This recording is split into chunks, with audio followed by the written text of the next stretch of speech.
Climax. Cinéma Radio Saga. A great new hour-long dramatic series from Hollywood. Cinéma Radio aime James Bond et vous propose de réveiller l'agent secret qui est en vous. Anecdotes de film. Détails de tournage.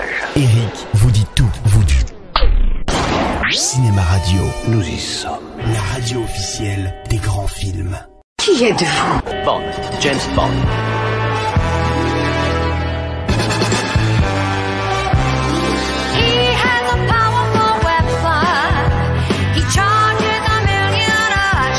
Aujourd'hui, j'ai le grand plaisir de vous parler du film que je considère comme le pire volet de la saga des James Bond. L'homme au pistolet d'or, sorti en 1974, l'année de ma naissance. Comme quoi, il n'y a pas de hasard. L'agent 007 affronte cette fois-ci Scaramanga, un tueur à gages redoutable. Ce dernier étant interprété par l'impérial Christopher Lee, éternel Dracula, décédé récemment.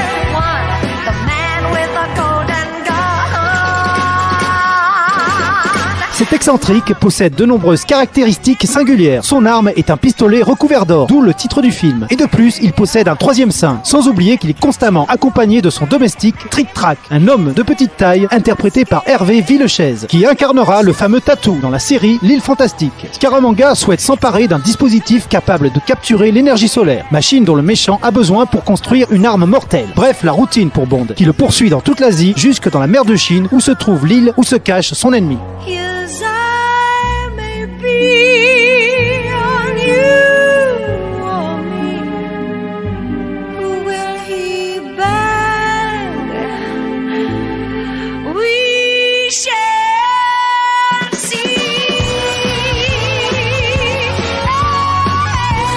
Il est aidé dans sa tâche par son assistante, Marie Bonnenuit, interprétée par la sculpturale Brit Eklund. Cette fois-ci, cette Bond Girl n'a aucun bagage émotionnel, ni aucune personnalité. Elle est simplement là pour faire tapisserie et apparaître en petite tenue. Et c'est bien la preuve que toute l'équipe ne croyait plus du tout à ce qu'elle faisait, et surtout n'avait plus aucune inspiration. S'il souhaitait au départ renouer avec le style haut en couleur de Goldfinger, à savoir un film centré autour d'un méchant démesuré, cette aventure de Bond n'est que la caricature poussive de sa gloire passée.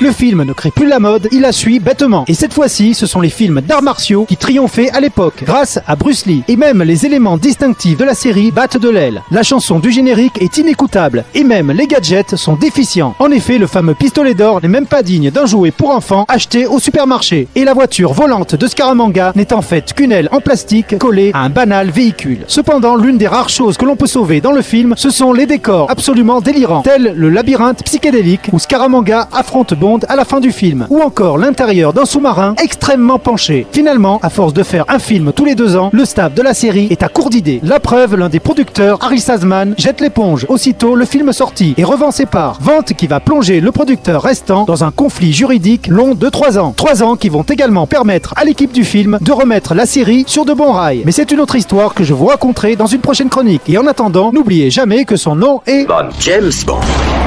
Climax. Cinéma Radio Saga. A great new hour-long dramatic series from Hollywood. Cinéma Radio aime James Bond et vous propose de réveiller l'agent secret qui est en vous. Anecdotes de film. Détails de tournage. Eric vous dit tout, vous dit. Cinéma Radio, Nous y sommes. la radio officielle des grands films.